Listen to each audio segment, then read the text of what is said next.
I witness news కి స్వాగతం. ముందుగా బులెటిన్ లో హెడ్లైన్స్. అప్పులపై ఆర్థిక మంత్రి ప్రసంగం పూర్తిగా అవాస్తవం. ప్రివిలేజ్ మోషన్ ప్రవేశపెడతామన్న బీఆర్ఎస్ వర్కింగ్ ప్రెసిడెంట్ కేటీఆర్. రేపు మంగళగిరికి భారత రాష్ట్రపతి. ఎయిమ్స్ తొలి స్నాతకోత్సవంలో పాల్గొననున్న ముర్ము. పెంచిన విద్యుత్ ఛార్జీలను వెంటనే తగ్గించాలి. శ్రీకాళహస్తిలో సిపిఎం నాయకులు ధర్నా. కాంగ్రెస్ బీఆర్ఎస్ నేతల మధ్య యుద్ధం కొనసాగుతుంది. కాంగ్రెస్ ప్రభుత్వం చేస్తున్న చర్యలపై ప్రివిలేజ్ మోషన్ ప్రవేశపెడతామని బీఆర్ఎస్ వర్కింగ్ ప్రెసిడెంట్ కేటీఆర్ అన్నారు. తెలంగాణలో గత బీఆర్ఎస్ ప్రభుత్వం చేసిన అప్పులపై కాంగ్రెస్ తప్పుడు ప్రచారం చేస్తుందని, దీనిపై ప్రివిలేజ్ మోషన్ ప్రవేశపెడతామని బీఆర్ఎస్ వర్కింగ్ ప్రెసిడెంట్ కేటీఆర్ తెలిపారు. ఆర్థిక మంత్రి అప్పులపై ఉద్దేశపూర్వకంగా తప్పుడు సమాచారం ఇచ్చి గత బీఆర్ఎస్ ప్రభుత్వ ప్రతిష్టకు భంగం కలిగించారు. కావున తెలంగాణ శాసనసభ కార్య విధాన మరియు కార్యక్రమ నిర్వహణ నియమావళిలోని 168 నిబంధన ప్రకారం భారత రాష్ట్ర సమితి శాసనసభ పక్షం తరపున ఆర్థిక మంత్రిపై సభా హక్కుల ఉల్లంఘన నోటీస్ ఇస్తున్నామని కేటీఆర్ తెలిపారు. రేపు మంగళగిరిలోని అఖిల భారత వైద్య విజ్ఞాన సంస్థ ఎయిమ్స్ ప్రథమ స్నాతకోత్సవంలో భారత రాష్ట్రపతి ద్రౌపది ముర్ము పాల్గొంటారు. రాష్ట్రపతి పర్యటన నేపథ్యంలో అందుకు సంబంధించి విస్తృతమైన ఏర్పాట్లు చేస్తున్నారు. ఈ నెల 17న మధ్యాహ్నం 12 గంటలకు మంగళగిరికి రాష్ట్రపతి ముర్ము చేరుకుంటారు. ఎయిమ్స్ తొలి స్నాతకోత్సవంలో ముర్ముతో పాటుగా కార్యక్రమానికి హాజరు కానున్నారు గవర్నర్ అబ్దుల్ నజీర్, సీఎం చంద్రబాబు, కేంద్ర రాష్ట్ర మంత్రులు జేపీ నడ్డా మరియు సత్యకుమార్లు.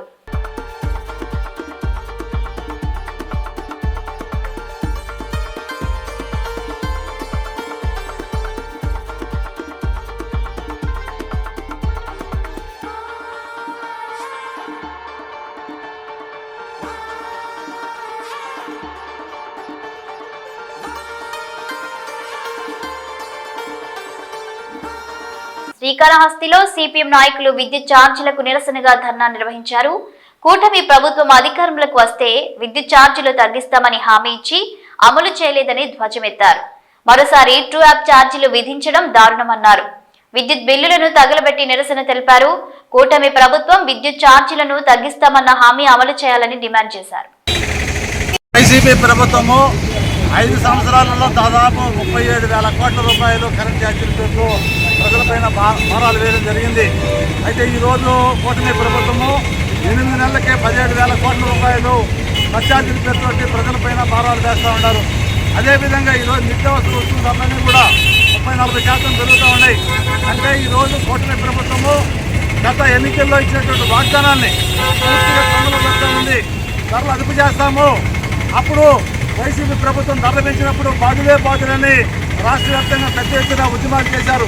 మరి ఇప్పుడు 8 నెలలకే దాదాపు 17,000 కోట్ల రూపాయలు ఈరోజు విద్యుత్ భారాలు పెంచారు. అదేమంటే గత జగన్ ప్రభుత్వము ఈ శక్తి ఒప్పందం చేసుకునింది ఆదానితో అని అంటున్నారు. దాన్ని రద్దు చేయాలని చెప్పి మేము సిపిఎం పార్టీగా డిమాండ్ చేస్తున్నాము. ఈరోజు ప్రజలపైన భారాలు తగ్గించాలని సిపిఎం పార్టీ రాష్ట్ర వ్యాప్తంగా పిలుపులో భాగంగా శ్రీకాళహస్తిలో విద్యుత్ బిల్లులన్నీ కూడా తగలబెట్టే కార్యక్రమం చేయడం జరుగుతుంది. ముఖ్యంగా ఒక విషయం ఏంటంటే ఈ యొక్క రాష్ట్ర ప్రభుత్వం ప్రజలకి అనేక రకాలుగా వాగ్దానాలు చేసింది. ముఖ్యంగా ధరలు అదుపు చేస్తామని చెప్పింది. ఈరోజు గత ప్రభుత్వం హయాంలో 2,000 రూపాయలకు వచ్చే నిత్యావసర వస్తువు సరుకులు ఈరోజు 3,500-4,000 రూపాయలు వస్తూ ఉంది. కరెంట్ ఛార్జీలు ఒక నెలలో 500 రూపాయలు వస్తూ ఉంటే ఇంతకుముందు 1,000 రూపాయలు 1,200 వస్తూ ఉంది. కాబట్టి ధరలు అదుపు చేయకుండా, దళారుల వ్యవస్థలు అదుపు చేయకుండా ఈ కూటమి ప్రభుత్వము పేదలకు ఏ విధంగా మేలు చేసినట్టు కాదని సిపిఎం పార్టీ తరఫున మేము విజ్ఞప్తి చేస్తున్నాం. ఖచ్చితంగా ఈ యొక్క ఆదాని ఒప్పందాన్ని వెంటనే రద్దు చేసి ఈ యొక్క అక్రమదారులపైన కఠిన చర్యలు తీసుకోవాలని సిపిఎం పార్టీ తరఫున డిమాండ్ చేస్తా ఉన్నాం. ప్రజలపైన ట్రూ-అప్ ఛార్జీల పేరుతో, సెస్ పేరుతో, ఇంధన సర్దుబాటు ఛార్జీల పేరుతో సుమారుగా 20,000 కోట్ల రూపాయల భారాన్ని మోపుతా ఉంది. ఈ డిసెంబర్ నెల నుంచే ఆ బిల్లులు యూనిట్కి 35 పైసల నుంచి 45 పైసలు చొప్పున ప్రజలపైన భారం పడుతూ ఉంది. ఒక్కో బిల్లు పైన సుమారుగా వచ్చే కరెంటు బిల్లు కాకుండా 300 నుంచి 400 నుంచి అదనపు భారాలు ప్రజలు చెల్లించాల్సి వస్తుంది. ఈ యొక్క అదనపు భారాలన్నీ ప్రజల నుంచి వసూలు చేసి అదానికి అదేవిధంగా అంబానీలకు కట్టుబెట్టే ప్రయత్నం కూటమి ప్రభుత్వం చేస్తూ ఉంది. వెంటనే అదానితో ఒప్పందం చేసుకున్న విద్యుత్ ఒప్పందాలన్నీ ఏపీ ప్రభుత్వము రద్దు చేయాలా. ఈ గ్రూప్ ఛార్జీలు, సెస్ ఛార్జీలు, ఇంధన సర్దుబాటు ఛార్జీల పేరుతో ప్రజల నుంచి భారాలు చేసే విధానాన్ని వెంటనే వెనక్కి తీసుకోవాలని చెప్పేసి సిపిఎం పార్టీగా డిమాండ్ చేస్తా ఉన్నాము. అదేవిధంగా సెకీ ఒప్పందాన్ని వెంటనే రద్దు చేయాలా. ముడుపులు ఈ యొక్క ఒప్పందంలో ముడుపులు తీసుకున్న వాళ్ళు వెంటనే విచారణ చేసి చర్యలు తీసుకోవాలి. అదేవిధంగా ప్రజలు ఇంటికి కరెంటు స్మార్ట్ మీటర్లు పెట్టే విధానాన్ని, వ్యవసాయానికి స్మార్ట్ మీటర్లు పెట్టే విధానాన్ని రద్దు చేయకపోతే రాష్ట్ర ప్రజల ఆగ్రహాన్ని తప్పదని చెప్పేసి తెలియజేస్తా ఉన్నాము. ఈ యొక్క విషయాలపైన సిపిఎం పార్టీ ప్రజలను కూడగట్టి పెద్ద ఎత్తున ప్రభుత్వానికి వ్యతిరేకంగా పోరాటం చేస్తా ఉన్నామని చెప్పి హెచ్చరిస్తా ఉన్నాం.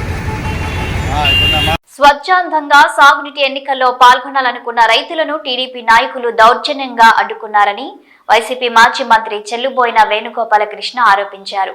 పులివెందుల సహా రాష్ట్ర వ్యాప్తంగా ఎన్నో చోట్ల అభ్యర్థులపై కుట్రలు చేశారన్నారు. పోటీ చేయనీయకుండా అడ్డుకొని ఏకపక్షంగా గెలిచామని ప్రచారం చేసుకుంటున్నారన్నారు. ఏపీలో చంద్రబాబు పాలన నియంతృత్వంలో సాగుతుందని విమర్శించారు. దౌర్జన్యకాండ ఏ విధంగా జరిగింది, ఎక్కడైతే స్వచ్ఛందంగా రైతులు పోటీ చేశారో ఆ పోటీ చేసిన రైతుల పట్ల ఈ ప్రభుత్వంలో ఉన్నటువంటి తెలుగుదేశం పార్టీ నాయకులు ఏ విధంగా వారిపైన దౌర్జన్యాలు చేశారో కొన్ని ఉదాహరణలు మీ ద్వారా ప్రజలకు తెలియజేయాలని, విజయనగరం జిల్లా ఎస్కోట మండలం కొల్లపూడిలో బీజేపీ నాయకుడు మరొకసారి చెప్తున్నాను, బీజేపీ నాయకుడు కోన మోహన్ రావు గారు నామినేషన్ వేయడానికి వెళ్లారు. కలిపూడి ఎంపీటీసీ స్కూల్ పోలింగ్ కేంద్రానికి వెళ్ళగా ఆయన్ని టీడీపీ నాయకులు అడ్డుకుని లోపలకు వెళ్లేందుకు ప్రయత్నిస్తే కుర్చీలు పైకి విసిరేసినటువంటి ఒక ఘటన. తన నామినేషన్ స్వీకరించాలని ఆయన డిఈ పి శ్రీచరణ్ కాళ్లు పట్టుకుని వేడుకున్నా కూడా టీడీపీ నాయకులు ఒత్తిళ్లకి ఆయన డిఈ గారు ఆయన అనుమతించలేదు. అంటే ఏ విధంగా తన కూటమిలో ఉన్నటువంటి బీజేపీ నాయకుడికే ఆ విధమైనటువంటి పరిస్థితి టీడీపీ నాయకుడు కలగజేశారంటానికి ఇది ఒక ఉదాహరణ. అలాగే పొట్టి శ్రీరాములు నెల్లూరు జిల్లాలో బోగోలు చెరువు సాగునీటి సంఘం ఎన్నికల్లో టీడీపీ నాయకులు బరితెగించి శుక్రవారం అర్ధరాత్రి ఇంట్లో నిద్రిస్తున్న వైఎస్ఆర్సీపీ మండల కన్వీనర్ మద్దిపోయిన వీరరాఘవను ఆయన అభ్యర్థి దగ్గుబాటి కొండయ్యను పోలీసుల ద్వారా బలవంతంగా స్టేషన్కు తరలించి సెల్ ఫోన్లు స్వాధీనం చేసుకున్నటువంటి విధానం కూడా మీ ద్వారా ప్రజాస్వామ్యవాదులందరికీ కూడా తెలియజేస్తా ఉన్నాను. విషయం తెలుసుకున్నటువంటి కావలి, ఈ విషయాన్ని తెలుసుకున్న కావలి మాజీ ఎమ్మెల్యే రామిరెడ్డి ప్రతాప్ రెడ్డి గారు వైఎస్ఆర్సీపీ నాయకులు ఒటాటున పోలీస్ స్టేషన్ చేరుకుని తమ పార్టీ నాయకుల్ని అర్ధరాత్రి సమయంలో ఎందుకు స్టేషన్కి తీసుకొచ్చారని నిలదీయగా ప్రయోజనం లేదు. అంటే ఒకటి, ఎన్నికల్లో పాల్గొనడమే నేరమా?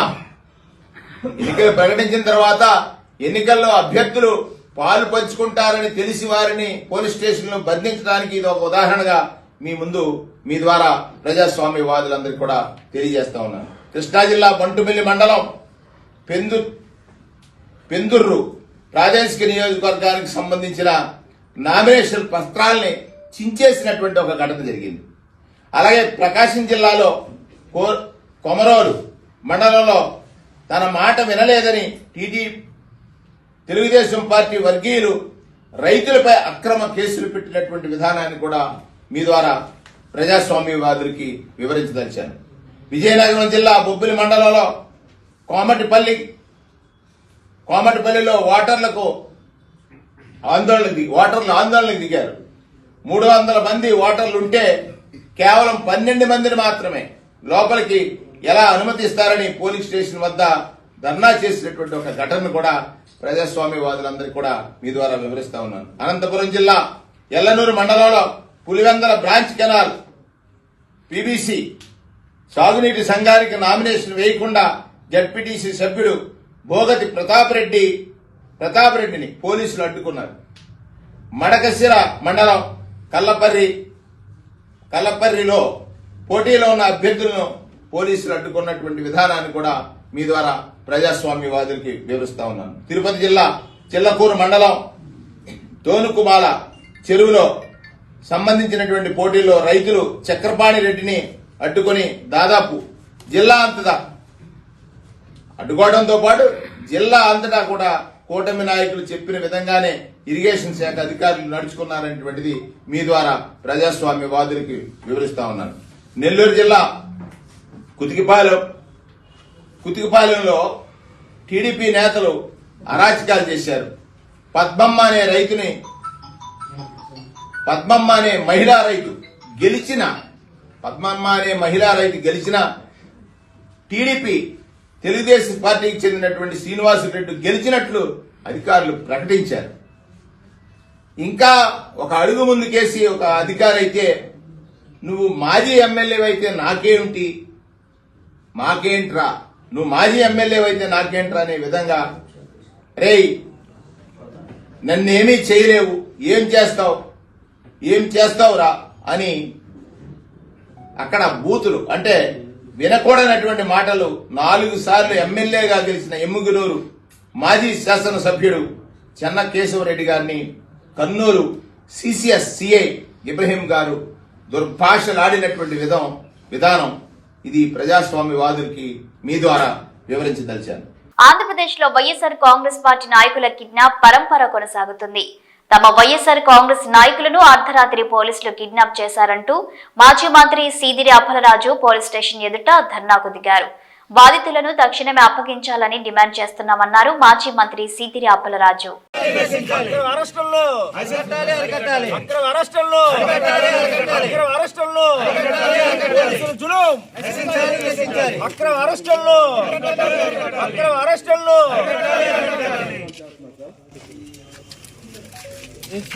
డిఎస్పీతో మాట్లాడిస్తారా ఫోన్ మాకు?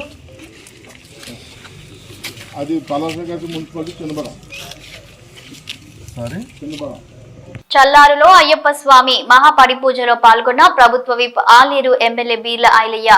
యాదాద్రి భువనగిరి జిల్లా రాజపేట మండలం చల్లారు గ్రామంలో అయ్యప్ప స్వామి మహాపడి పూజలో తెలంగాణ రాష్ట్ర ప్రభుత్వ విప్ ఎమ్మెల్యే బీర్ల ఐలయ్య పాల్గొన్నారు. ఈ సందర్భంగా అయ్యప్ప స్వామికి ప్రత్యేక పూజలు నిర్వహించి 10 నెట్టండిబడి అయ్యప్ప స్వామి మెట్లపై జ్యోతిని వెలిగించారు. తెలంగాణ రాష్ట్ర ఆలేరు నియోజకవర్గం సుభిక్షంగా ఉండాలని వేడుకున్నారు. ఈ కార్యక్రమంలో అయ్యప్ప స్వాములు, గ్రామస్తులు, కాంగ్రెస్ పార్టీ నాయకులు, కార్యకర్తలు పాల్గొన్నారు.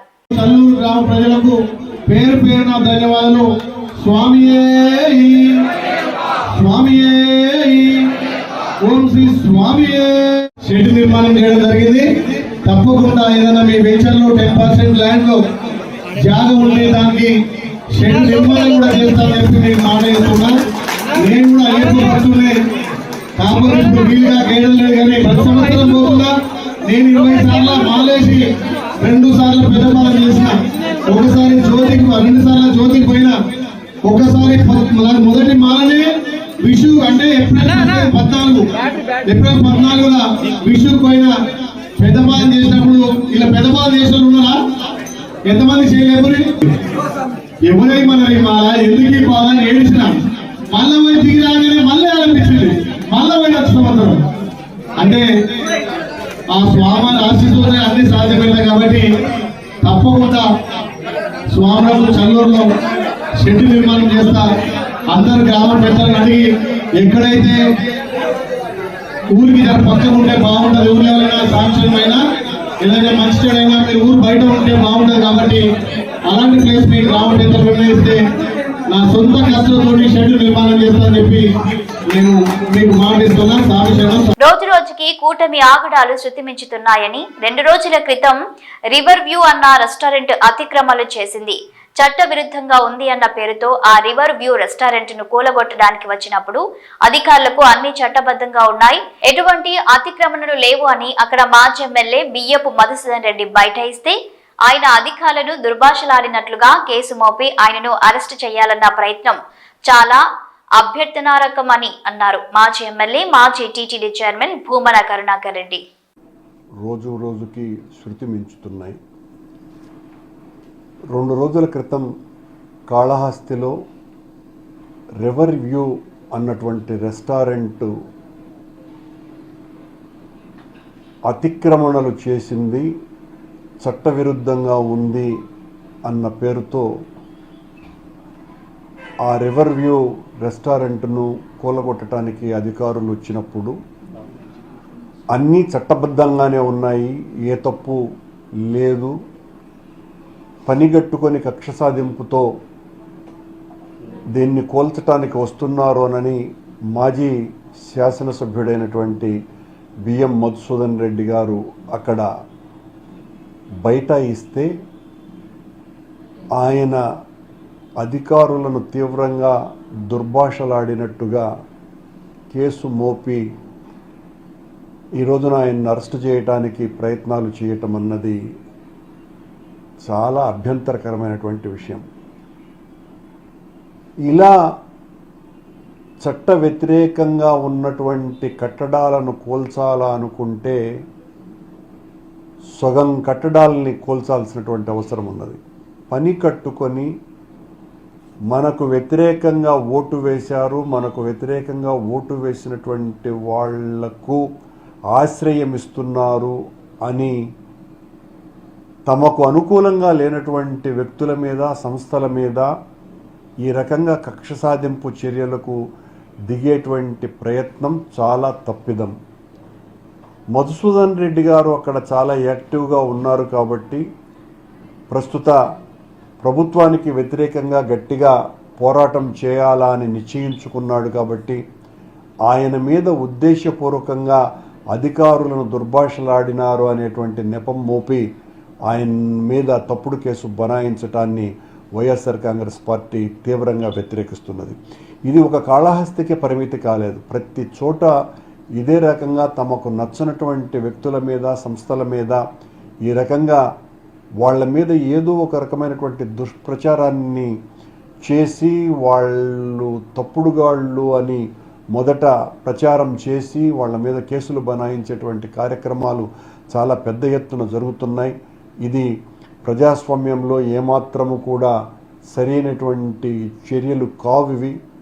కాళహస్తిలో మొన్న జరిగినటువంటి సంఘటన, అక్కడికి దాదాపు 10 మందికి పైగా సీనియర్ అడ్వకేట్స్ కూడా అక్కడికి రావటం జరిగింది. ఆ రివర్ బే రెస్టారెంట్కు అన్ని ఏ రకమైనటువంటి ఆ అతిక్రమణలు అది చేయలేదు. దానికి తోడు అంతకు పూర్వం ఆ కరకట్టను బాగు చేయాలా అన్నటువంటి ఆలోచన వచ్చిందే బిఎం మధుసూదన్ రెడ్డికి. అంతకు పూర్వం ఏ శాసనసభ్యునికి, ఏ అధికారికి కూడా ఆలోచన లేదు.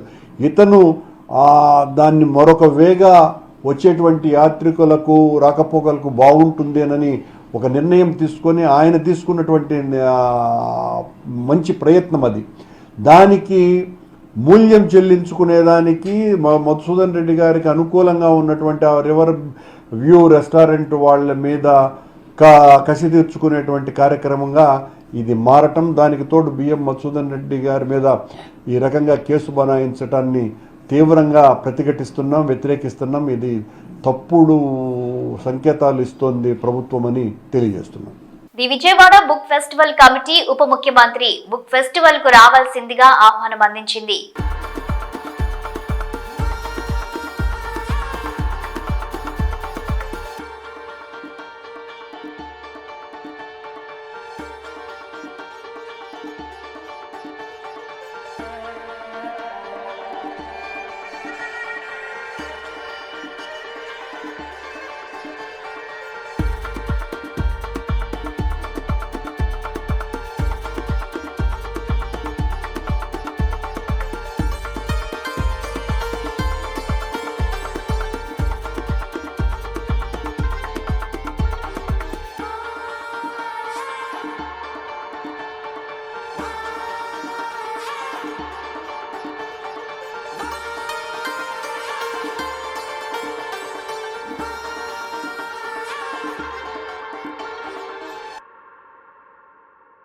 యాదాద్రి భువనగిరి జిల్లా ఆలేరులో నిన్న అగ్ని ప్రమాదానికి గురైన మల్లికార్జున కాటన్ మిల్లును ప్రభుత్వ విప్ ఆలేరు ఎమ్మెల్యే బీర్ల ఐలయ్య ఆదివారం సాయంత్రం సందర్శించారు.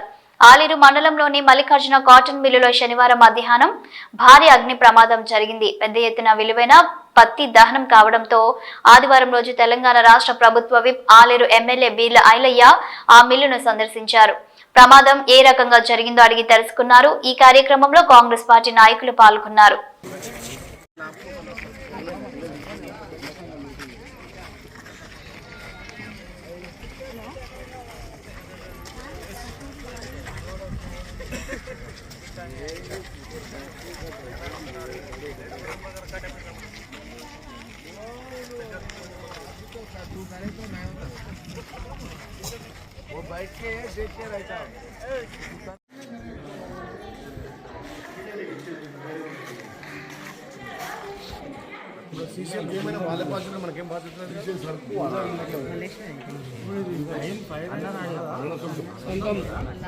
తీసేసరికి ఇది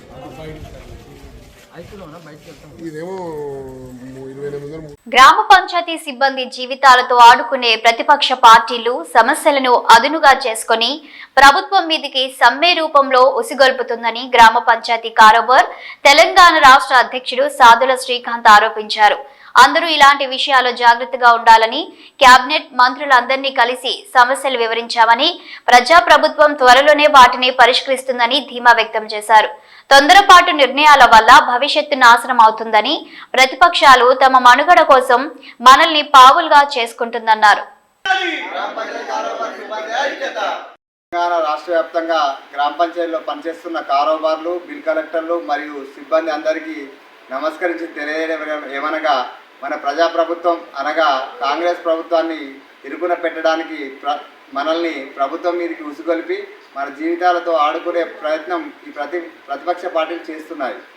అందులో భాగంగా మన సమస్యలను అదునుగా చూసుకొని ప్రభుత్వం మీదకి సమ్మె రూపంలో సమస్యను తీసుకొస్తున్నాయి. మన సిబ్బంది అందరూ ఇలాంటి విషయాల్లో జాగ్రత్తగా ఉండాలని మరియు రేవంత్ రెడ్డి గారి ప్రభుత్వం మీద మాకు నమ్మకం ఉంది. కేబినెట్ మంత్రులందరినీ మేము కలిసి సమస్యలు వివరించడం జరిగింది. మన సమస్యలు మన ప్రజాప్రభుత్వం త్వరలోనే పరిష్కరిస్తుందని తెలియజేస్తూ, తెలంగాణ రాష్ట్ర గ్రామ పంచాయతీ కారోబార్ అండ్ సిబ్బంది అసోసియేషన్ సమ్మెలో పాల్గొనడం లేదు అని తెలియజేస్తున్నాను. గ్రామ పంచాయతీ ఉద్యోగుల ఐక్యత, గ్రామ పంచాయతీ ఉద్యోగుల ఐక్యత, గ్రామ పంచాయతీ ఉద్యోగ కార్మికుల ఐక్యత, గ్రామ పంచాయతీ కారోబార్ బిల్ కలెక్టర్ సిబ్బంది ఐక్యత, గ్రామ పంచాయతీ కారోబార్ బిల్ కలెక్టర్ సిబ్బంది ఐక్యత, గ్రామ పంచాయతీ కారోబార్ బిల్ కలెక్టర్ సిబ్బంది ఐక్యత. సికింద్రాబాద్ రైలు నిలయం నుండి మెట్టుగూడ వెళ్లే మార్గంలో డీజిల్ ట్యాంకర్ బోల్తా పడింది. ట్యాంకర్ నుండి రహదారిపై డీజిల్ పారుతుండటంతో వాహనదారులు తీవ్ర ఇబ్బందులు ఎదుర్కొంటున్నారు. విషయం తెలుసుకున్న అధికారులు హుటాహుటిన అక్కడికి చేరుకుని ట్యాంకర్ ని పక్కకి తీసే ప్రయత్నం చేశారు. వాహనదారులు ప్రమాదానికి గురి కాకుండా ట్రాఫిక్ మళ్లింపులు చేపట్టారు.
ఇవి బులెటిన్ అప్డేట్స్. Keep watching.